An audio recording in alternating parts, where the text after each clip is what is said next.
Hello friends, this is Rahul. Welcome to जेरफ dreamers. So friends, आज से जो हम एमसीक्यू सीरीज स्टार्ट करेंगे specific for the UGC NET commerce के लिए एमसीक्यू सीरीज है। तो फ्रेंड्स, अभी तक आपने काफ़ी सारे नोट्स बना लिए होंगे, वीडियोस भी देख ली होंगी, लेकिन एक्चुअली में आपने कितना रिटेन किया, कितना अंडरस्टैंड किया, वो डिपेंड करता है कि जब आप प्रैक्टिस कर रहे हो तो उसमें आप कितना स्कोर कर रहे हो। तो ये एमसीक्यू सीरीज जो है आपकी एक प्रैक्टिस सेट है एक तरह से, ठीक है। डेली बेस पर आपको 15 एमसीक्यूज मिलेंगे जो आपने अटैम्प्ट करने हैं, और याद रखना उसका स्कोर जरूर कैलकुलेट करना, कितना आपने स्कोर किया है वो कमेंट बॉक्स में बताना, ठीक है। एमसीक्यूज का जो लेवल रहेगा वो मॉडरेट रहेगा। लाइकवाइज अगर आपने जून का अटेम्प्ट दिया था, जो अभी कैंसिल हुआ एग्जाम, उसका अटेम्प्ट दिया था, तो क्वेश्चन जो है कहीं ना कहीं उसी से मैच करते हुए या इंपॉर्टेंट टॉपिक से आपको देखने को मिलेंगे। कुछ क्वेश्चन हमारे पास डायरेक्ट भी होंगे, कुछ इनडायरेक्ट क्वेश्चन भी आपको देखने को मिलेंगे। मतलब कह सकते हैं कि मॉडरेट लेवल का आपको ये जो सीरीज है ये देखने को मिलेगी, ठीक है। इंटरेस्टिंग है, जहां पर एक्सप्लेनेशन की रिक्वायरमेंट है वह मैंने एक्सप्लेन भी कर रखा है, ठीक है। खास बात ये रहेगी कि एक स्लाइड पर आपको क्वेश्चंस मिलेंगे, दूसरी स्लाइड पर उसका आंसर मिलेगा, ताकि आप क्वेश्चंस को पहले खुद से अटेम्प्ट करें, फिर ही आप आंसर को वेरीफाई करें, ठीक है। तो टाइम को वेस्ट किए बिना स्टार्ट करते हैं। तो फ्रेंड्स, ऑलरेडी मैं कवर कर चुका हूँ यूनिट 1 टू यूनिट 10 इसी चैनल पर। पार्ट 1 भी है, पार्ट 2 भी है, और साथ में हमारे एमसीक्यूज भी हैं, प्रीवियस ईयर के हैं। तो आपने होप सो इन वीडियोस को भी देख लिया होगा। सो क्वेश्चन नंबर फर्स्ट है हमारे पास, consider the following statements with respect to international trade of India. तो पहला क्वेश्चन हमारे पास इंटरनेशनल ट्रेड से रिलेटेड है कि कुछ स्टेटमेंट्स दे रखी हैं, उनके रिगार्डिंग पूछा हुआ है। स्टेटमेंट्स क्या है हमारे पास? स्टेटमेंट फर्स्ट है financial service account for the majority of export service. Second है India is suffering from a capital account deficit in the recent years. Friends, याद रखना रिसेंट ईयर्स की बात की हुई है। रिसेंट ईयर्स मतलब कि 2020 हो गया, 21 हो गया, 22, कि इन ईयर्स के अंदर जो है इंडिया का कैपिटल अकाउंट डेफिशिएट में चल रहा है। थर्ड दे रखा है crude petroleum is the highest imported commodity. तो क्रूड पेट्रोलियम को हम सबसे ज्यादा इंपोर्ट करते हैं। ये थर्ड हमारे पास स्टेटमेंट है। बताना है कि कौन सी इनकरेक्ट है। यहां पर जरूर फोकस किया करें फ्रेंड्स। कई बार क्या होता है, हम ऊपर से क्वेश्चन तो पढ़ लेते हैं, लेकिन लास्ट में ये देखना भूल जाते हैं करेक्ट पूछा हुआ है, इनकरेक्ट पूछा हुआ है, और अजम्पशन लगा लेते हैं कि हमसे हमेशा करेक्ट स्टेटमेंट ही पूछी होंगी, ठीक है। तो जितनी देर में मैंने स्टेटमेंट पढ़ ली हैं उतनी देर में आपने इसको अटेम्प्ट कर लेना है। नेक्स्ट स्लाइड में आपको आंसर मिल जाएगा। तो नीचे हमें ऑप्शंस दे रखे हैं, ठीक है। होप सो आपने अटेम्प्ट कर लिया होगा। चलिए देखते हैं इसका आंसर क्या होगा। So it's answer is D. तो अगर बात करें फाइनेंशियल सर्विस अकाउंट मेजॉरिटी है एक्सपोर्ट सर्विस का, तो ये नहीं है। ये हमारी स्टेटमेंट जो है क्या है, रोंग है। फर्स्ट स्टेटमेंट रोंग है। India is suffering from capital account deficit, ये भी स्टेटमेंट हमारी रोंग है, क्योंकि लास्ट 2 to 3 ईयर्स से इंडिया का जो कैपिटल अकाउंट है वो डेफिशिएट में नहीं चल रहा, वो सरप्लस में चल रहा है, ठीक है। और फाइनेंशियल सर्विस जो है वो हमारी मेजॉरिटी नहीं है एक्सपोर्ट में। अगर हम बात करें एक्सपोर्ट सर्विस जो हमारी मेजर चल रही हैं, वो हमारी कौन सी हैं? वो हमारी है सॉफ्टवेयर सर्विस, ठीक है। अगर सर्विसेज के फॉर्म में आपसे कोई पूछे कि इंडिया सबसे ज्यादा क्या एक्सपोर्ट करता है, तो इंडिया हमारे यहाँ पे सॉफ्टवेयर की जो सर्विसेज हैं वो सबसे ज्यादा एक्सपोर्ट की जाती हैं। और आरबीआई के अकॉर्डिंग इंडिया का जो कैपिटल अकाउंट है वो डेफिशिएट में नहीं है, रिसेंट ईयर्स के अंदर वो सरप्लस में चल रहा है, ठीक है। तो ये चीजें आपको पता होनी चाहिए। और एक चीज और है, सॉफ्टवेयर जो हमारे यहाँ पे क्या करते हैं फाइनेंशियल सर्विस के अंदर, अगर हम सॉफ्टवेयर्स को एक्सपोर्ट करते हैं तो वो टोटल 49% है, सबसे लार्जेस्ट कंपोनेंट है हमारे यहाँ पे सर्विसेज के अंदर, ओके। ये इंपॉर्टेंट पार्ट था हमारे पास। अच्छा, एक चीज और याद रख लेना, highest trade deficit with China. जो इंडिया है जो इंपोर्ट करता है दूसरी कंट्रीज से, सबसे ज्यादा इंपोर्ट जो है हमारा चाइना से है, इसलिए ही हमारा जो डेफिशिएट है, सबसे ज्यादा जो डेफिशिएट है वो चाइना के साथ ही है। चाइना को हमने बहुत सारे जो करेंसी है, जो पैसा है वो देना है, हमने काफी इंपोर्ट कर रखा है चाइना से, ठीक है। चलिए अब क्वेश्चन सेकंड है। सो इसमें भी हमारे पास दो स्टेटमेंट दे रखी हैं, एक स्टेटमेंट फर्स्ट और दूसरी स्टेटमेंट सेकंड, दोनों को पढ़ते हैं। चलिए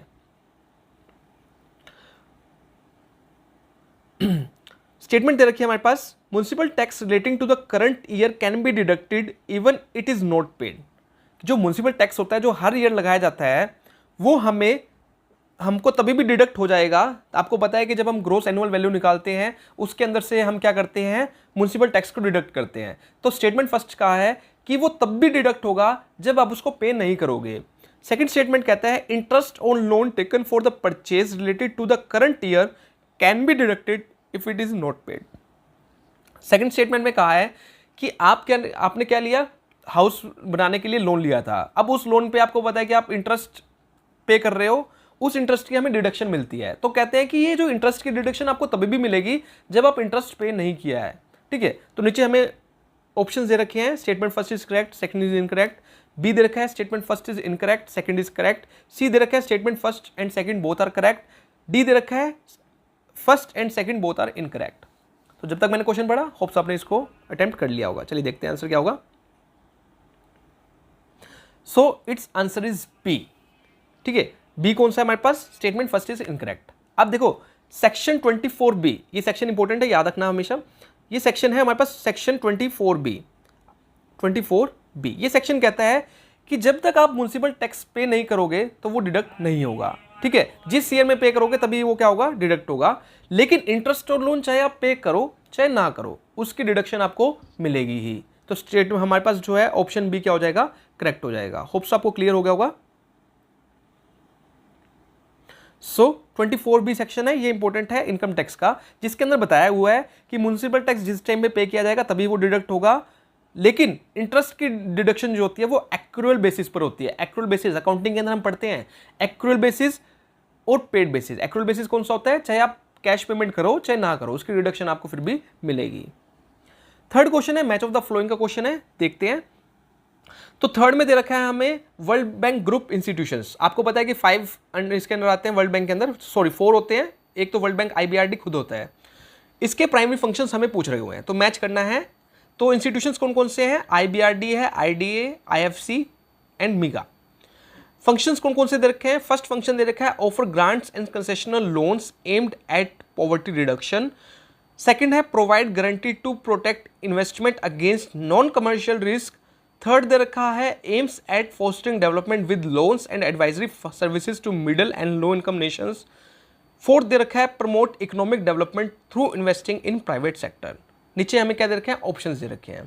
ठीक है, होप सो फ्रेंड्स आपने अटेम्प्ट कर लिया होगा। तो ये इंस्टीट्यूशंस क्या क्या काम करते हैं, तो जैसे कि open grant and loans aimed at poverty reduction, जिसका काम ही क्या है, पॉवर्टी रिडक्शन का है। होप सो यहाँ से आपको इजीली एक हिंट मिल रहा होगा कि पॉवर्टी रिडक्शन पर कौन काम करता है। ठीक है, ऐसे ही एक इंस्टीट्यूशन ऐसा है जो सिर्फ प्राइवेट इन्वेस्टमेंट को प्रमोट करता है। ठीक है, अब वो बताना है आपको कौन सा होगा, तो देखते हैं इसका आंसर क्या होगा।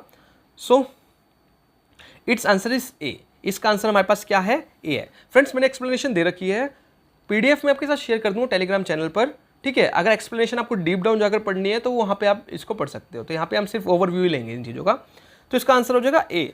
तो अगर हम बात करें IBRD, तो ठीक है IBRD जिसको फॉर्मली वर्ल्ड बैंक के नाम से अब हम जानते हैं, तो इसका काम क्या है, ये देता है लोन, कौन सी कंट्रीज को लोन प्रोवाइड करता है, ये देता है middle and low income groups को, कंट्रीज को क्या करता है, लोन प्रोवाइड करने का काम करता है। इसका यही होता है कि नेशन क्या हो जाए, डेवलप हो जाए, उसका काम यही है। ठीक है, सोशल के रिगार्डिंग हम बात कर सकते हैं। अगर हम बात करें IDA की, तो IDA के किसके ऊपर काम करता है, offer grant and loan to poverty reduction. तो इसका बेसिक ऑब्जेक्टिव ही क्या है, पॉवर्टी को रिड्यूस करना, गरीबी को कम करना ही IDA का काम है। इसके बाद है फाइनेंशियल कॉर्पोरेशन IFC की। अगर हम बात करें तो IFC क्या करती है, promote economic development through investing in private sector. तो हमेशा एक चीज याद रखना, IFC बने ही किसी चीज को है, प्राइवेट सेक्टर को डोमिनेट करने के लिए IFC वर्क करती है। IFC पुअर की तरफ काम नहीं करेगी, वो सिर्फ प्राइवेट की तरफ काम करेगी, प्राइवेट सेक्टर को डोमिनेट करने के लिए काम करती है हमारी IFC। लास्ट बचता है एक इंश्योरेंस, हमारे पास जो ऑर्गेनाइजेशन है जो इंश्योरेंस जो प्रोटेक्ट करती है इंटरेस्ट को, कौन सी है, वो है हमारे पास MIGA, provide guarantee to protect investment. तो इन्वेस्टमेंट को प्रोटेक्ट करने के रिगार्डिंग गारंटी प्रोवाइड करती है, ये हमारे पास MIGA. Okay, hope so clear हो गया होगा। चलिए, ये तो इनकी एक फुल फॉर्म देख लेना, जैसे कि IBRD international bank for reconstruction development, IDA की international development association, international financial corporation, multilateral investment guarantee agency. बाकी चीज़ें जो है आप PDF के अंदर पढ़ लेना जब मैं आपके साथ शेयर करूंगा। ओके, नेक्स्ट पर चलते हैं। एक प्रैक्टिकल क्वेश्चन है छोटा सा। The value of rent free accommodation where the population exceed 25 lakh and accommodation is owned by employer. अब देखो इसकी ना हमें क्या है, टाइम टू टाइम चेंज होता रहता है। रिसेंटली ही 23 सितंबर को इसका चेंज हुआ है, 2023 में चेंज हुआ है। होप सो मुझे लगता है कि आपको शायद पहले वाला पता होगा, अगर पता होगा तो, या आप अपडेटेड भी हो सकता है। तो नीचे हमें ऑप्शन दे रखे हैं। ऑप्शन ए है 10%, B 7.5%, C 15%, D 5%। तो इसके रेंट फ्री अकोमोडेशन के स्लॉट्स बने हुए हैं कि किस स्लॉट के अंदर हमें कितना हमारा जो है रेंट कैलकुलेट किया जाएगा, कितनी हमें परसेंट क्या होगा, सैलरी का कितना कैलकुलेट किया जाएगा, कितने की हमें डिडक्शन मिलेगी। सो होप सो फ्रेंड्स आपने अटेम्प्ट कर लिया होगा। चलिए देखते हैं इसका आंसर क्या होगा। सो इट्स आंसर इज, तो इसका आंसर हमारे पास क्या है, बी है, और बी कितना है 7.5%। तो फ्रेंड्स अगर पहले की बात करें 23 सितंबर 2023 से पहले की बात करें तो ये आता था हमारे पास किस स्लॉट के अंदर, ये था हमारे पास सी 15% स्लॉट के अंदर था, लेकिन अब ये चेंज करके किसके अंदर आ गया 7.5% के अंदर। एक बार नए स्लॉट्स आप चेक कर लीजिए, वेरीफाई कर लीजिए, क्योंकि इसमें से क्वेश्चन आ सकता है। तो गवर्नमेंट ने एक 31 अगस्त तक का है फ्रेंड्स, ये वाला दे रखा है 31 अगस्त से पहले का, ठीक है, और ये जो नए जो बनाया है 1 सितंबर 2023 को, वो ये है, ठीक है, न्यू वाला। तो अगर हम बात करें बिलो 10 लाख, पहले था ये 7.5% ऑफ सैलरी, जो रेंट फ्री एकोमोडेशन हम कैलकुलेट करते हैं, लेकिन अब ये हो गया 5%। ऐसे ही 10 से 15 लाख की अगर पॉपुलेशन है किसी एरिया के अंदर, तो उसका कैलकुलेट किया जाएगा 10% ऑफ सैलरी, पहले कैलकुलेट किया जाता था। अब जो आया है ये किसके अंदर आ गया 5%, सेम स्लॉट के अंदर आ गया। मतलब कि 10 से 15 लाख अब एक स्लॉट के अंदर आ गया 5%। 15 से हमारे पास 15 से लेके 40 लाख के बीच में सेम स्लॉट के अंदर आ गया, वो आ गया 7.5%। इसका अबव 40 लाख के अंदर किसके अंदर आ गया 10% के अंदर आ गया। तो ये टेबल इंपॉर्टेंट है, याद रख लेना, नया क्वेश्चन यहां से जनरेट हो सकता है। चलिए नेक्स्ट क्वेश्चन है question number 5। Mister Jagdish an employ instruct his employer that he is not interested in receiving the salary of April 2020। अब कोई मिस्टर जगदीश बंदा है भाई, ये कहता है कि मुझे क्या है सैलरी नहीं चाहिए, मैं इंटरेस्टेड नहीं हूँ सैलरी लेने के लिए, हो सकता है काफ़ी ज़मीन पड़ी हो उसके पास, ठीक है, तो ये कहता है अप्रैल की सैलरी मुझे नहीं चाहिए, and same might be donated to the charitable institution. फिर कह देता है भाई मेरी जो सैलरी है ना वो डोनेट कर दो। वो कहते हैं ठीक है कोई बात नहीं भैया, आप डोनेट करने के लिए कह रहे हो, इट्स ओके। फिर बताओ कि टैक्सेबिलिटी का क्या इशू रहेगा यहाँ पे। ए है प्रोवाइड एज डिडक्शन, क्या उसको डिडक्शन मिल जाएगी। बी है taxable under the health salary, क्या हमको सैलरी के अंदर टैक्सेबल करेंगे। सी है PGBP profit and business and professions के रिगार्डिंग हम उसको मान के चलेंगे। डी है taxable under the head capital gain, या हम उसको कैपिटल गेन में इंक्लूड करके चलेंगे। तो भाई ऐसा दिलदार जो एम्प्लॉय है बेसिकली जो कह रहा है कि मैं अपनी सैलरी को डोनेट करना चाहता हूँ, तो उसके ऊपर कुछ तो तरस खाना ही पड़ेगा, है ना। तो क्या इसका ऑप्शन आपको लगता है, होप सो अपने अटेम्प्ट कर लिया होगा, चलिए देखते हैं इसका आंसर क्या होगा। सो इट्स आंसर इज ए। तो बेसिकली क्या है, उसको डिडक्शन मिलेगी। आपको पता है कि हमारे पास सेक्शन जी के अंदर क्या मिलती हैं, डिडक्शंस मिलती हैं।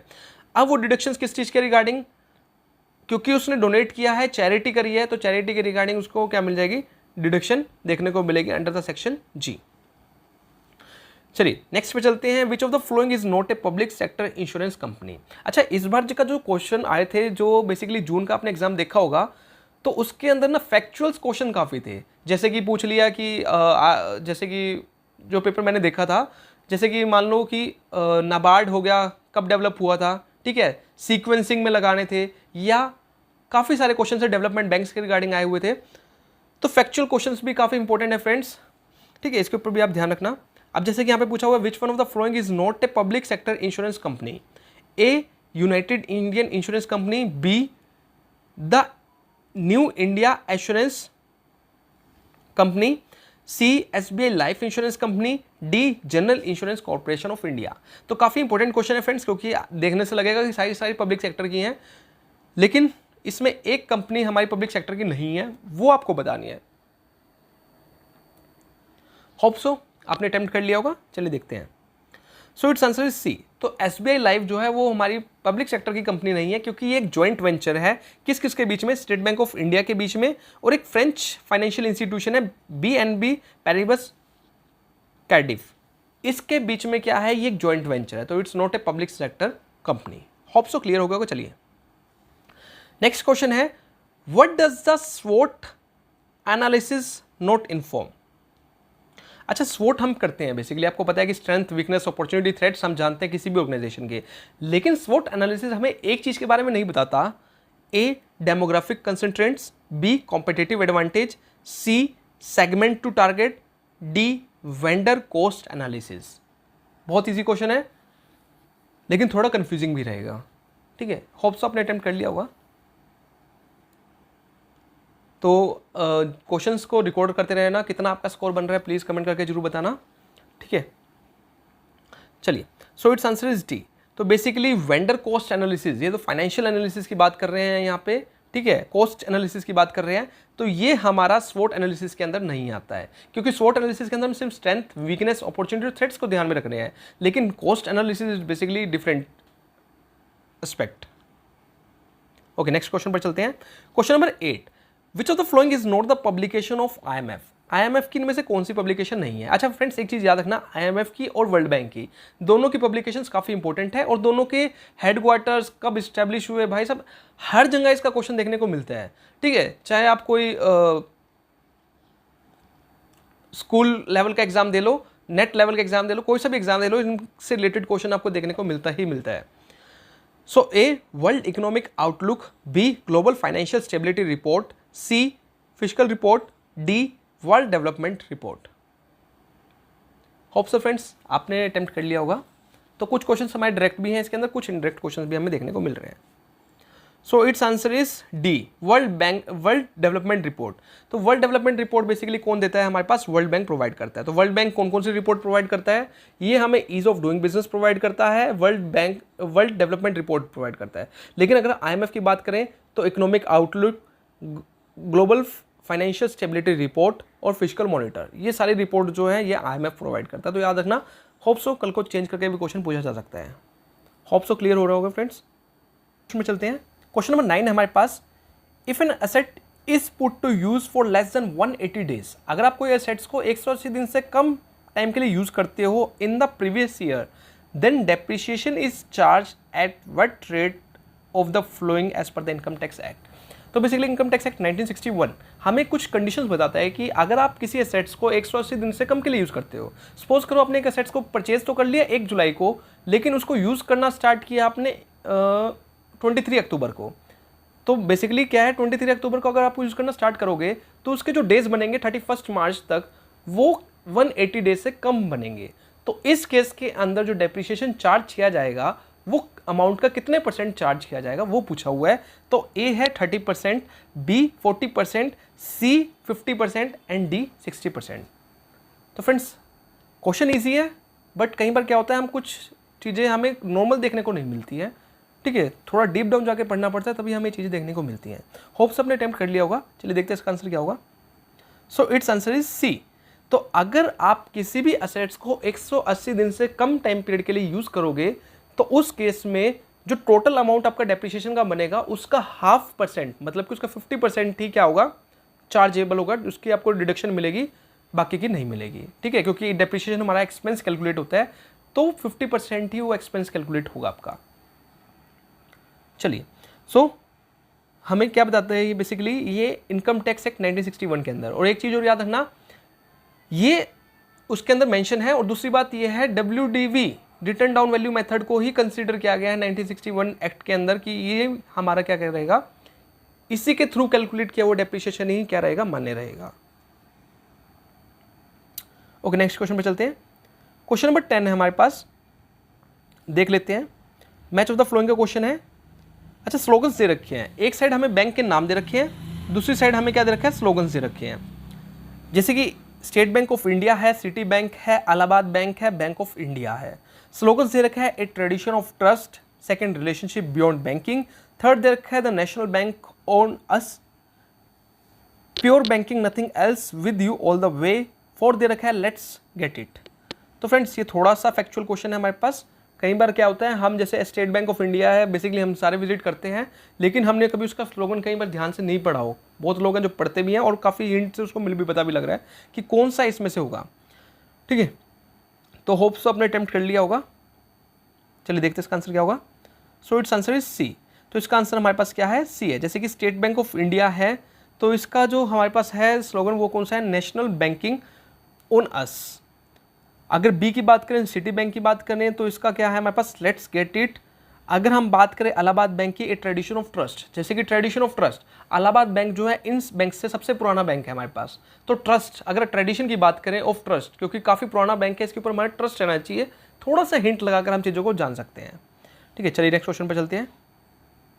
Question number 11, which of the flowing doesn't influence the price of goods and service.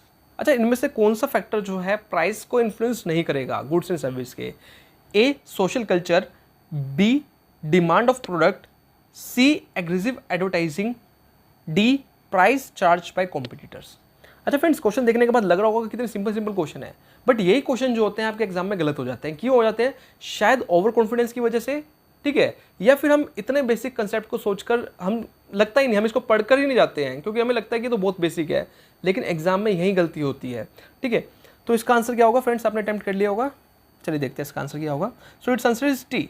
तो price charge by competitor, sorry इसका आंसर सी नहीं होगा, इसका आंसर हमारे पास रहेगा ए। सोशल कल्चर जो है उसका इन्फ्लुएंस नहीं होता किसके ऊपर, प्राइस के ऊपर। बाकी तीनों के तीनों फैक्टर अगर हम देखें, चाहे डिमांड की बात करें, चाहे एडवर्टाइजिंग की बात करें, या कॉम्पिटिटर कितना प्राइस चार्ज कर रहा है, उसका इफेक्ट भी हमें गुड्स एंड सर्विस के ऊपर देखने को मिलता है। चलिए नेक्स्ट क्वेश्चन पर चलेंगे। क्वेश्चन नंबर 12 है हमारे पास। एक जैपनीज टर्म है जिसमें हम 5S को यूज करते हैं जैपनीज टर्म्स के अंदर। ठीक है, अब ये 5S का मीनिंग क्या होता है वो हमसे पूछा हुआ है। तो 5S पहले जान लेते हैं कौन से हैं। 4S दे रखे हैं हमें फिलहाल के लिए, सीरी, सीसो, सिएटन और शिसुके, ये 5 जैपनीज टर्म्स हैं। फर्स्ट दे रखा है डिसिप्लिन, सेकंड दे रखा है सॉर्ट आउट, थर्ड दे रखा है क्लीन, फोर्थ दे रखा है ऑर्गेनाइज। नीचे में ऑप्शन दे रखे हैं। तो ये बहुत यूज होती है 5 टर्म्स।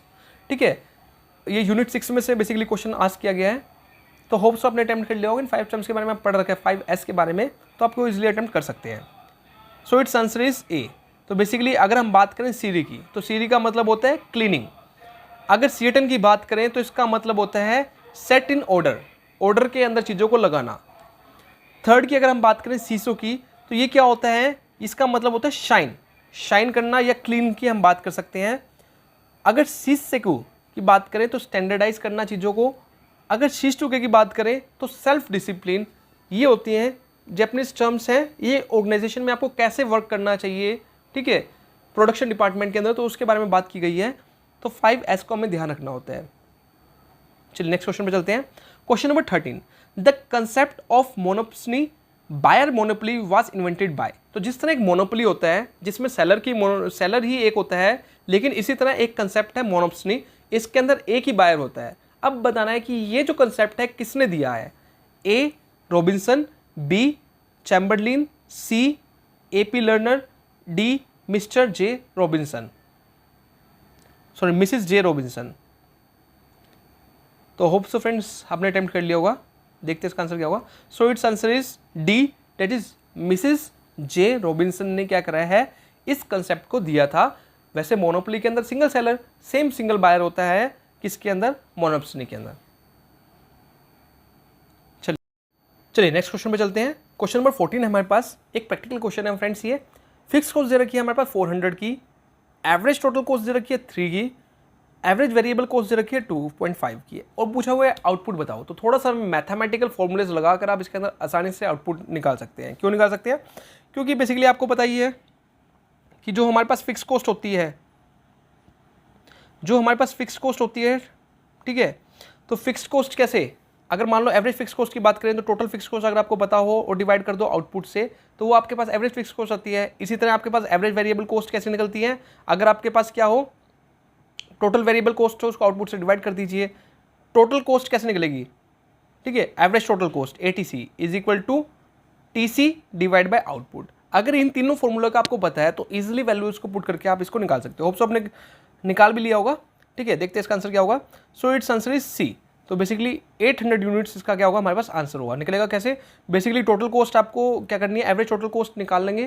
कैसे निकालेंगे, हमारे पास फिक्स कॉस्ट भी दे रखी है और हमारे पास क्या दे रखा है, वेरिएबल कॉस्ट भी दे रखी है। तो एवरेज फिक्स कॉस्ट निकालने के बाद हम क्या करेंगे, total fix cost divide by total quantity. Total quantity हमें निकालनी है, फिक्स कॉस्ट हमें दे रखा है, एवरेज फिक्स कॉस्ट हमने निकाल ली है। तीनों को अपनी वैल्यूज में रखेंगे तो हमारे पास क्या आ जाएगा, आउटपुट आ जाएगा। बहुत बेसिक क्वेश्चन था। चलिए क्वेश्चन नंबर 15 पे चलते हैं। हमें क्या रखा है, given the constant KE and KD, cost of equity दे रखी है, कॉस्ट ऑफ डिबेंचर्स हमें बता रखा है। हमें क्या रखा है, कॉस्ट ऑफ इक्विटी जो है वो ज़्यादा है। हमें क्या क्या रखा है, कॉस्ट ऑफ इक्विटी जो है वो क्या है, ज़्यादा है किससे, कॉस्ट ऑफ डिबेंचर से। फिर हमें क्या रखा है, the working average cost of capital will decrease continuously with an increase in financial leverage. फिर उन्होंने कहा कि क्या हो रहा है भाई, जैसे ही आप फाइनेंशियल लिवरेज को बढ़ा रहे हो, मतलब कि जैसे ही आप डिबेंचर्स का यूज़ ज़्यादा कर रहे हो, हमारी क्या हो रही है, कॉस्ट ऑफ कैपिटल जो है, ओवरऑल कॉस्ट ऑफ कैपिटल वो डिक्रीज हो रही है। तो ये कौन सी अप्रोच में कहा हुआ है, बहुत ही ज़्यादा बेसिक क्वेश्चन है फ्रेंड्स। अच्छा, जून 2024 के अंदर एक क्वेश्चन आया था जिसमें हमें अप्रोचेस का पूछा हुआ था कि ये अप्रोच किसने डेवलप करी है। ठीक है, तो उसमें काफ़ी सारे ऑथर दे रखे थे। तो काफ़ी बच्चों ने ना जो है स्टूडेंट्स ने इसको गलत भी कर दिया था। क्यों? क्योंकि उसके अंदर ना काफ़ी ऑप्शंस काफ़ी कन्फ्यूज़न हो रखे थे। जैसे कि मैंने जो पेपर देखा था, एक दुरान था, ठीक है, उसी के साथ जो था एक दो और थे, वो सिमिलर थे, मतलब कि अलग अलग अप्रोचेस से दे दिए। जैसे कि डिविडेंड थ्योरीज के कुछ दे दिए, कुछ कैपिटल स्ट्रक्चर की थ्योरीज के। अब क्वेश्चन इतना सिंपल है, बट कई बार क्या हो जाता है, हम कंफ्यूज हो जाते हैं चीज़ों को लेकर। तो थोड़े से कंसेप्ट की क्लैरिटी रखा करो अपने पास, ठीक है। तो होप सो आपने अटेम्प्ट कर लिया होगा। देखते हैं इसका आंसर क्या होगा। So it's answer is A, that is net income approach ही हमें ये बताती है कि अगर आप डिबेंचर्स का यूज़ करोगे तो कॉस्ट ऑफ कैपिटल क्या होगी, आपकी कम होगी। ओके, ये काफ़ी इंपॉर्टेंट टॉपिक्स है फ्रेंड्स, जितने भी मैंने आपका डिस्कस किए हैं। होप सो आपको क्लियर हो गया होगा, ठीक है। और अपना स्कोर आपका क्या रहा वो कमेंट करके जरूर बताना। कहीं प्रॉब्लम आ रही हो तो वो भी कमेंट करके बताना, ठीक है। नेक्स्ट वीडियोज़ के अंदर हम इसको इंप्रूव कर लेंगे। Thank you friends for watching.